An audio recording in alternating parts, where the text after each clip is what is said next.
let's recap first the JTBC marathon. Let's say undulating as the key word. Undulating being it was an up and down kind of race, the course. Obviously, many people know like Park Hyunjun and myself are very similar. A lot of people create a rivalry between Like who will win, and that brings pressure to I felt it.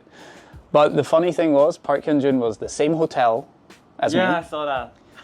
So I said hello and we talked. And then my wife and I went for sushi because I always eat sushi the night before a race. And Park Hyunjun and his friend came in there, next table. So I joked, maybe tomorrow we are same time, same hotel, same restaurant, same time.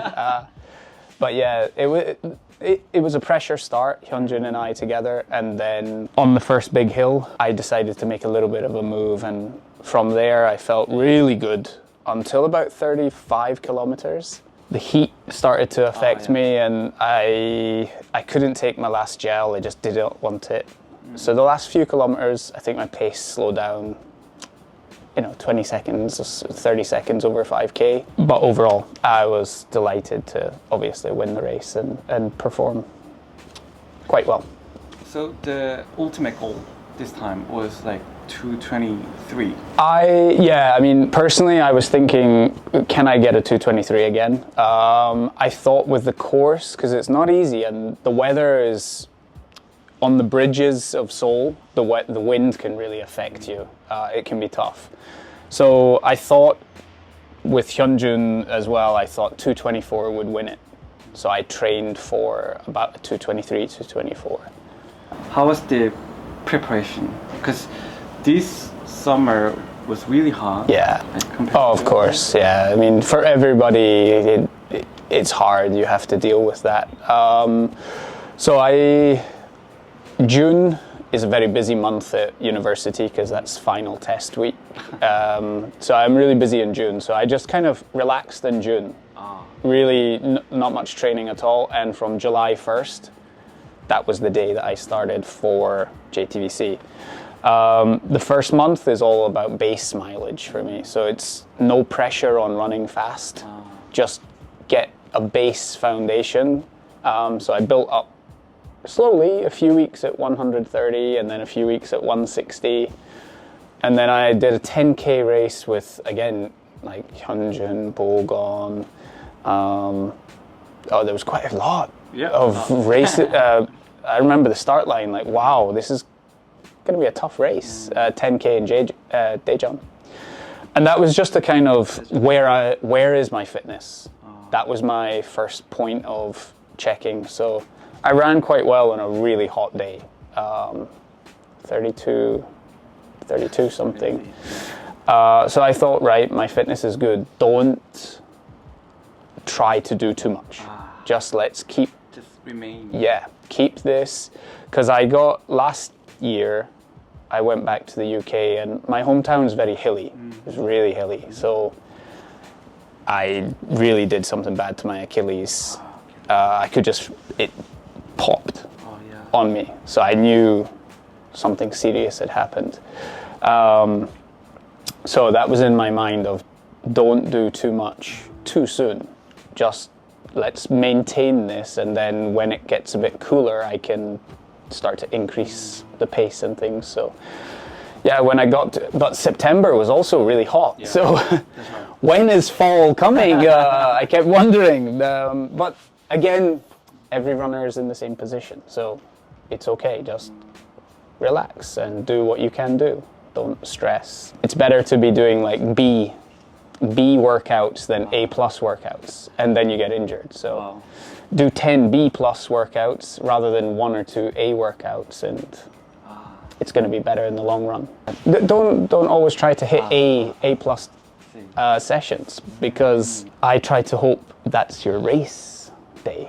Your race day is the A+, not your training. Your training's just consistent. Let's keep it a good effort, but let's not put yourself into a danger zone. Then let's get back to the race. The course was similar to last year? Yeah, just the end part I believe changed, but from my recollection, it's pretty much the same. So the weather, but kind of. Yeah, I mean, the start was fine.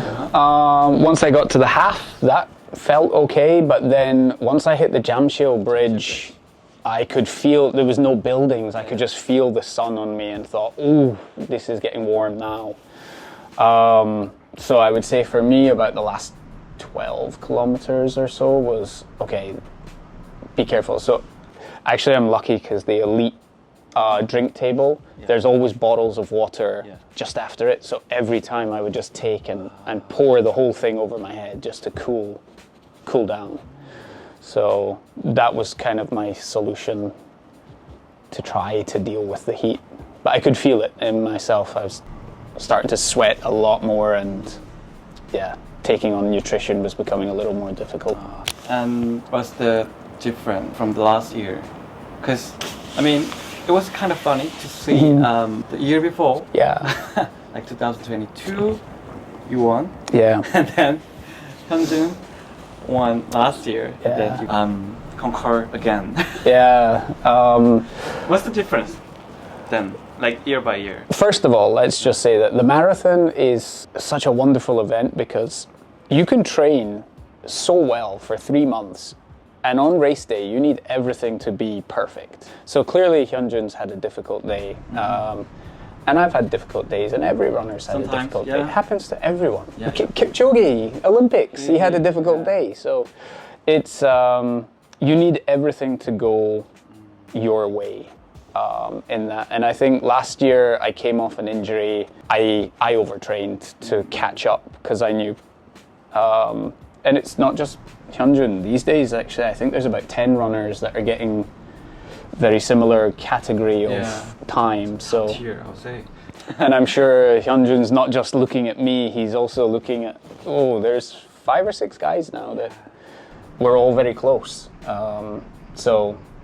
But you can't worry about everyone else. Just focus on yourself, and if you do your best, well, that's what you've achieved, kind of thing. It doesn't matter. But of course, to win like a major soul race is a great feeling. Yeah, it's when you cross that finish line, it's kind of euphoric. Your skin starts to tingle when you see the finish line and you realize I'm going to win. Yeah, you get these goosebumps, and it's a great feeling. And I'm getting older, so as I was going down, I just said to myself, enjoy this, because you never know with age and your ability or injury.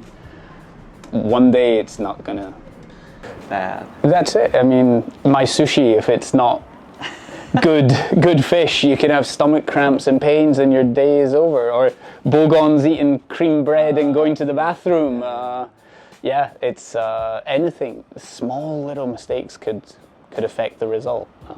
So it's a hard race. Like last year, it was raining. Yeah. And this year, like kind of hit. Which one is better? I mean, obviously, I'm going to say the sunshine and things, because this year went better. But I do prefer a cooler climate. The rain wasn't bad last year because it wasn't cold. It was kind of a humid day, I remember. So the rain was actually okay. It was quite cooling. Yeah.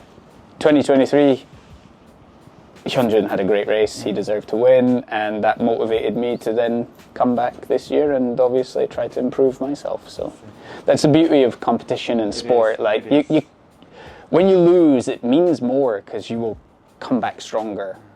So when you win, the target is on my back. Next year, Hyunjun has more freedom, and he can come and pressure comes back to me, and it's sport.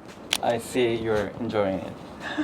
I love sport, and I love competition, and I love running, and you have to appreciate all elements of it. So I appreciate that part of it, and losing is part of it as well. So it's you learn more from losing than winning.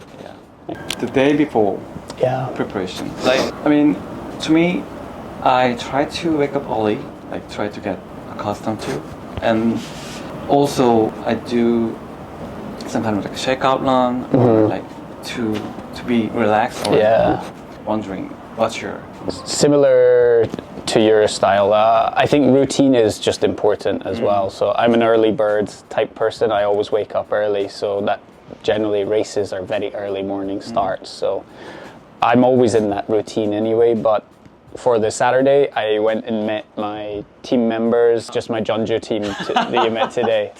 Yeah, team again. Yeah. So I went and just jogged 20 minutes, and then I had a few 200-meter kind of strides just to get the leg turnover going, and that was it. So it was like 20 minutes worth of running, and then I just walked around and things. Yeah, had a big lunch. Had a big lunch? Yeah, bigger lunch, full carb. Oatmeal in the morning. Yeah, that's always my morning breakfast. Oats and banana with honey. Lunch was a big pasta and potatoes, and then sushi up in Seoul. And then just a Morton drink for extra carbs on the train. It was about 5:30. And then we probably ate, close to 6 o'clock. And then that was it. No more eating for me. Just water, I think. Yeah, just water when I got back. On the race day, what about the breakfast? So let's say I went to bed at 9 o'clock, because I always go to bed early as well. So I went to bed at 9, woke up at 12, went to the bathroom, drank more water, could not sleep. Just turned and turned and turned. You too? Yeah, everybody. But I got 3 hours, and because Monday to Friday, Saturday morning, I slept well every night, so it's okay. One night, it's not going to matter. But yeah, also toss, turn, and then what time? It was about 4:20 my alarm was. Yeah, for breakfast at 4:30 with a coffee, and then I got showered and then just relax, kind of tried to stretch out a little bit, and then I left for the subway 5:50 I think it was. I think it was like 1.4 kilometers over 15 minutes of kind of stop, shake the legs, dynamic stretches, jog a little, a few strides, and then that was it. So okay, let's talk about what is next, like ultimate goal, like target, and in marathon. Yeah, I don't believe I'm a sub 220 runner unless I was to absolutely dedicate my time to it. So I think, first of all, I think a 222 is a realistic target that if I can train well and things. So that would probably be my target for Seoul Dongha Marathon. Yeah, and if I can get to that point, then I can reevaluate. But let's just say small incremental improvements. But London, JTBC and Seoul Dongha the year before, that's within 7 seconds, that's 3 marathons at the same time. So I need to change my training because I've got to this point and it works, but to get to the next level, I need to do something. Maybe I need more speed training, but that comes with risk of injury and things. So, but I've stagnated in some way. I've kind of hit the same target too often. So my improvement has not increased. So I need to actually reevaluate my training for. Who taught you? Books. Books. Yeah. Oh, we were talking about that. Yeah. I, as I said, I'm fortunate that a lot of coaching and previous famous marathoners have done autobiographies in English. So I've learned a lot of things from each person, and the beauty of those is that even though they're all professional, they all have different training philosophies and strategies, and it's really cool to try and just pick little parts of them. But find your own way, I guess, is the metaphor in that. Would you point out who is the most effective person? Or? I mean, so you would have.